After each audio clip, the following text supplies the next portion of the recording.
apalagi yang bisa kita coba. Itu wajib kita cari tahu untuk saat ini. Kita tidak bisa terlena, duduk bingung harus ngapain, pasrah gitu loh. Apalagi perusahaan yang sudah teman-teman bangun bertahun-tahun, tidak mungkin kita biarkan langsung hilang seperti itu saja. Ya, jadi kita cari tahu untuk saat seperti ini paling cocok gaya seperti apa, model seperti apa yang membuat kita bisa bertahan. Ya, mungkin kita bilang ini adalah sebuah problem yang bukan problem umum. Problem umum contoh misalkan, ya ini problem bukan hanya untuk Anda sendiri. Ini problem itu yang terjadi di seluruh dunia. Bisnis Anda itu bukan hanya bisnis Anda sendiri yang kena. Oke? Tapi semua dunia, di seluruh dunia mengalami hal ini. Ya, boleh dibilang ini seperti yang tadi Bu Evelyn sempat jelaskan ya, bahwa krisis COVID-19 ini efeknya itu benar-benar luar biasa. Ya, benar-benar berbeda dengan yang lainnya. Kita tahu bahwa seluruh dunia juga mengetahui hal ini, gitu loh. Jadi kalau kita bilang ini adalah masalah bisnis, saya ya boleh dibilang masalah bisnis, gitu loh. Tapi terjadinya di seluruh dunia, bukan hanya Anda. Jadi kalau ini terjadi di seluruh dunia, maka kita mengharapkan setiap orang itu mengerti masalah Anda. Ya. Jadi kita lihat perusahaan tutup di mana-mana, PSBB dilakukan dengan waktu yang lama dan tidak menentu. Terus dengan problem yang seperti ini, contoh langkah-langkah apa yang harus kita lakukan? Ya mungkin contoh yang ingin saya sharing, misalkan contoh ya, kita problem tentang billing. Kita tahu bahwa tagihan cicilan, misalkan ya, itu kan pasti berjalan terus ya. Itu nggak berhenti, seperti itu loh. Ya, nah, terus kita pikir, kita harus ngapain? Gitu loh. Mungkin yang boleh saya sarankan itu, kita boleh bilang, kita harus stop bayar billing Anda. Gitu loh. Ya, bagi yang punya kartu kredit usaha, semua orang tahu bahwa ekonomi ini lagi terdampak. Jadi paling penting itu adalah kita fokus bagaimana menyelamatkan usaha Anda. Bagaimana cara untuk bertahan hidup. Jadi bukan cara fokus bayar cicilan. Ya. Jadi bukan berarti kita curang, tidak mau bayar ya, pelit atau dan sebagainya gitu loh. Tapi kita lebih fokus ke apa yang penting dahulu. Jadi seperti yang saya bilang tadi, kita ini problem terjadi di mana-mana, bukan hanya kita sendiri, gitu loh. Jadi ini bukan problem yang normal, tapi ini benar-benar sudah tidak normal sama sekali. Itu efeknya luar biasa. Ya. Jadi kita juga bisa bilang ya, Pak, bagaimana caranya misalkan kalau saya khawatir nanti BI checking atau slik kita jadi jelek. Ya boleh dibilang masa bodoh lah. Seperti itu. Ya, kenapa? Kita harus survive dulu. Bertahan hidup. Gitu loh. Nah, coba kita lihat program relaksasi yang dari bank, coba kita hitung-hitung, coba kita jalankan, boleh atau tidak. Silakan teman-teman hitung sendiri. Gitu loh. Tapi bukan berarti kita ajarin tidak usah bayar cicilan ya, Bu Evelyn dan teman-teman. Ya. Jadi beda ceritanya yang saya bilang tadi, kalau ini normal, gitu loh. Tapi kalau tidak normal sekali, udah mulai kacau, bayangkan ini baru berjalan 2 bulan tuh. Bagaimana kalau sampai akhir tahun? Bagaimana kalau sampai kenyataannya sampai 2021 masih tidak normal? Makanya penting sekali untuk dibikin list, buat plan, cut biaya-biaya yang tidak penting, ya.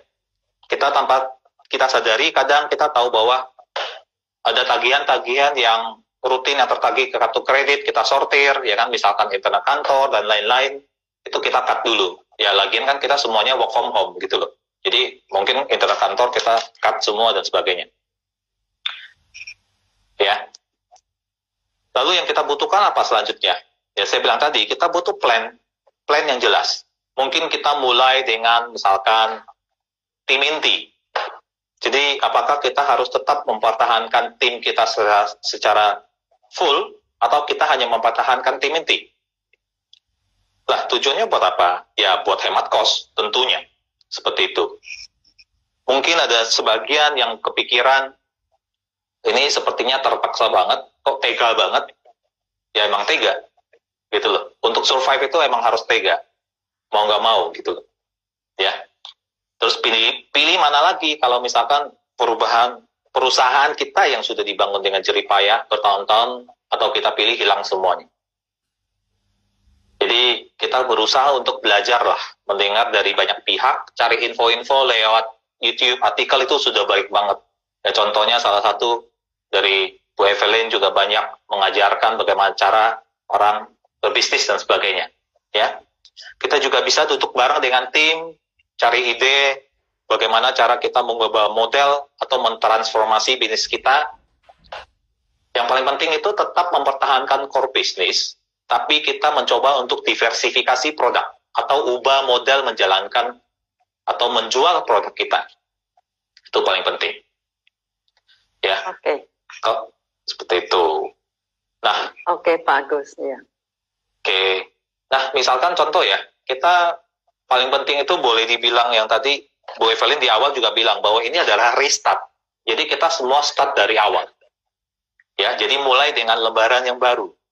Lupakan cara teman-teman menjalankan bisnis sebelumnya. Kenapa?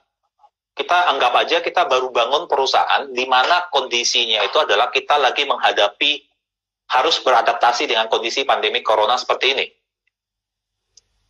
Jadi malah ini mungkin menjadi peluang yang tepat buat kita. Kenapa? Ya kita lihat, semua kompetitor Anda juga kena. Setuju? Ya, kita lihat kompetitor kita juga mulai dari awal.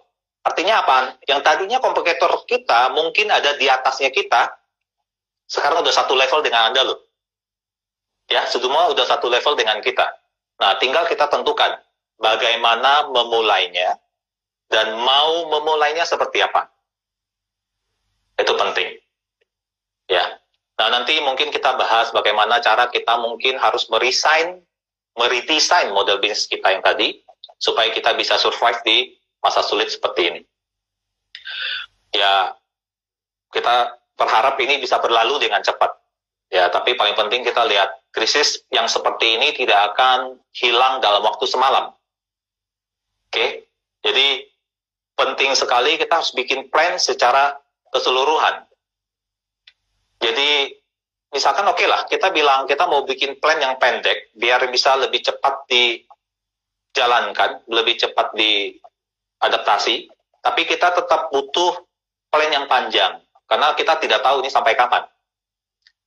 Seperti itu. Ya. Lalu, kita wajib juga luangkan waktu, ditelah terus, dipelajari, ya, kita upgrade dengan skill kita, supaya kita bisa tahu, untuk menjalankan plan baru ini, kita harus ngapain apa aja. Nah, kalau misalkan kita bilang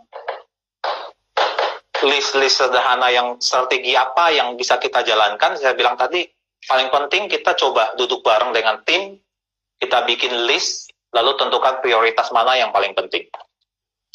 Ya, supaya kita bisa survive. Karena tiap model usaha itu ya beda-beda, jenis usahanya itu beda-beda. Ada yang gampang diadaptasi, ada yang butuh proses, harus dianalisa dan sebagainya. Ya, itu harus kita perhatikan juga. Terus yang tadi, misalkan setelah kita bikin list yang tadi, kita juga mungkin lebih fokus ke, kalau kita mau menjalankan model usaha ini, list-list tagihan, billing-billing prioritas yang harus kita jalankan, yang kita bayar. Contoh misalkan, itu harus juga kita plan. Contoh, misalkan kita bilang pajak PPh 25. Ya, itu wajib kita diskusikan dengan tim pajak. Ya, itu kan tagihan rutin yang nggak bisa kita hindarkan. Ya kan, tagihan seperti itu kita juga harus bayar tentunya. PPh 21, 25. Ya. Nah, kebetulan kita sekarang dari stimulus pemerintah, kebetulan di usaha kita itu kita masuk salah satu daftar KLU atau klarifikasi lapangan usaha yang mendapatkan diskon 30%. Ya lumayan, jadi harus cek ke tim teman-teman, ya ke tim pajak, kira-kira jenis usaha Anda itu termasuk yang dapat potongan tidak. Ya lumayan, ya seperti itu. Terus biaya apa lagi yang nggak bisa kita nego? Contoh, biaya kita beriklan ke Facebook atau Google bagi teman-teman yang sudah main di dunia digital. Itu wajib. Ya, belum lagi kita lihat apa nih contoh internet. Ya, yang namanya work from home, jalankan usaha dari rumah, jelas tentu internet itu harus kita butuhkan. Ya, kenapa? Supaya ya emang kita butuh, ya masih tetap ada biaya-biaya yang harus kita keluarkan supaya bisa menjalankan model baru, model bisnis yang baru. Paling penting kita tanya ke diri sendiri, kira-kira saya butuh apa aja supaya bisa menjalankan model bisnis ini. Maka yang teman-teman harus lakukan adalah bayar. Seperti itu. Ya, terus kita belajar membuat budgeting yang baru. Dengan tentu yang tadi saya jelaskan, dengan berhati kita harus cut down, kita punya tim, ya, terus pertahankan tim yang inti, tentu cost kita menjadi lebih kecil. Ya, tim yang semakin mengecil, biaya yang mengerucut, semua harus dihitung. Semua dengan butuh planning. Seperti itu. Ya, kita belajar memproyeksi profit dan loss. Yes, mungkin dulunya kita itu selalu nyaman aja, antang-antang udah terbiasa menjalankan bisnis seperti ini. Tiba-tiba semuanya harus berubah. Nah, planning semua apapun, itu wajib kita ubah. Kita harus buat target yang baru. Kalau misalkan kita jalankan, targetnya tercapai itu kita harus seperti apa. Kalau tidak, kita harus seperti apa. Itu harus siap dengan plan-plan seperti itu. Ya, terus kita cash flow. Ya, penting untuk dihitung juga. Kenapa? Karena tanpa cash flow, perusahaan seperti teman-teman, ya contoh misalkan kalau kita bilang perusahaan yang mungkin tidak terlalu pusing dengan cash flow, ya perusahaan startup. Karena dia menghabiskan uang investor.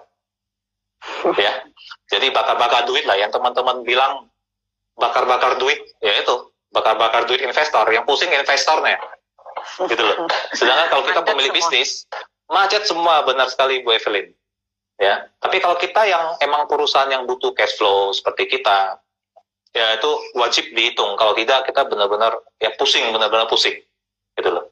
Ya, dengan menghadap normal, the new normal, ya semua butuh plan yang baru. Kita nggak bisa lagi kalau perusahaan kita terdampak, ya kalau usaha kita terdampak, kita butuh sesuatu yang baru, gitu loh. Ya. Oke. Nah, kalau kita bilang apakah ini waktu yang tepat untuk kita berubah? Ya, boleh dibilang ada pepatah yang bilang, ya ini ahli perang Inggris waktu itu.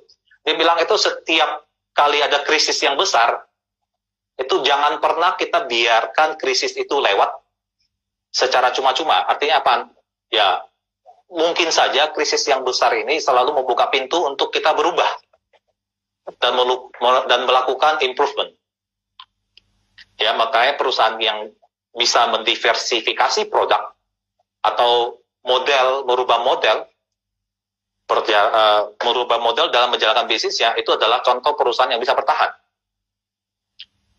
Ya, yang mungkin sebenarnya itu bisa diterapkan, cuman belum tahu caranya. Seperti itu. Ya, jadi kita lihat contoh perusahaan garment, bahkan yang ada kewalahan dengan order masker, padahal dia taunya dulu bikin baju.